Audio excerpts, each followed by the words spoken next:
समूएल का पहला ग्रंथ अध्याय 16 पद संख्या 1 से 13 तक। प्रभु ने समूएल से कहा, तुम कब तक उस शाऊल के कारण शोक मनाते रहोगे, जिसे मैंने इस्राएल के राजा के रूप में अस्वीकार किया है।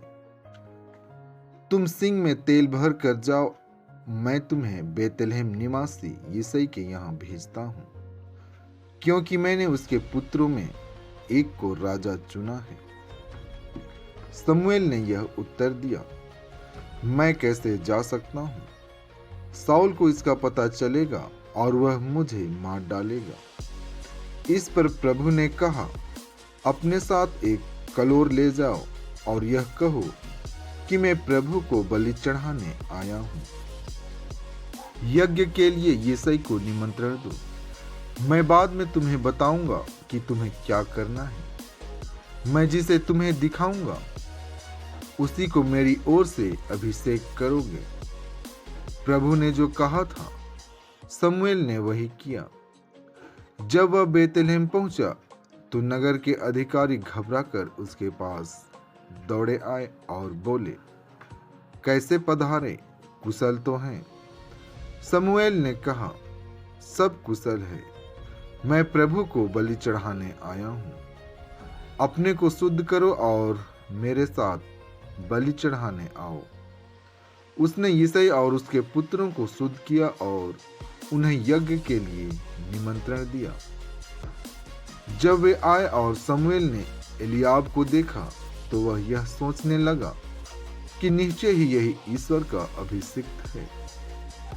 परंतु ईश्वर ने समूएल से कहा, उसके रूप रंग और लंबे कद का ध्यान न रखो। मैं उसे नहीं चाहता।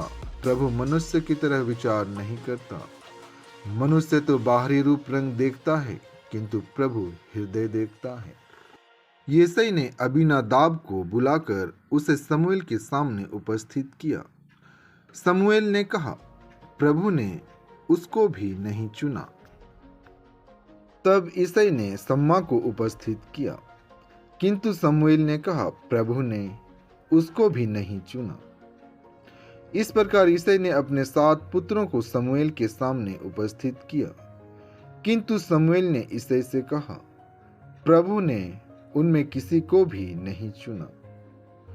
उसने यिसै से पूछा, क्या तुम्हारे पुत्र इतने ही हैं?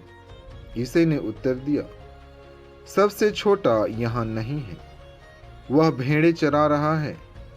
तब समूएल ने यिसै से कहा, उसे बुला भेजो। जब तक वह नहीं आएगा हम भोजन पर नहीं बैठेंगे। इसलिए यिसै ने उसे बुला भेजा। लड़के का रंग गुलाबी, उसकी आंखें सुंदर और उसका शरीर सुडौल था। ईश्वर ने समूएल से कहा, उठो, इसका अभिषेक करो, यह वही है। समूएल ने तेल का सिंग हाथ में ले लिया और उसके भाइयों के सामने उसका अभिषेक किया। ईश्वर का आत्मा दाऊद पर छा गया और उसी दिन से उसके साथ विद्यमान रहा।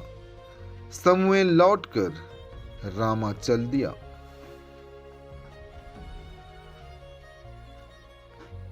संत मार्कुस आज का पवित्र सुसमाचार अध्याय 2 पद संख्या 23 से 28 तक। ईसा किसी विश्राम के दिन गेहूं के खेतों से होकर जा रहे थे। उनके सिर से राह चलते बालें तोड़ने लगे। फरीसियों ने ईसा से कहा, देखिए, जो काम विश्राम के दिन मना है, ये क्यों वही कर रहे हैं?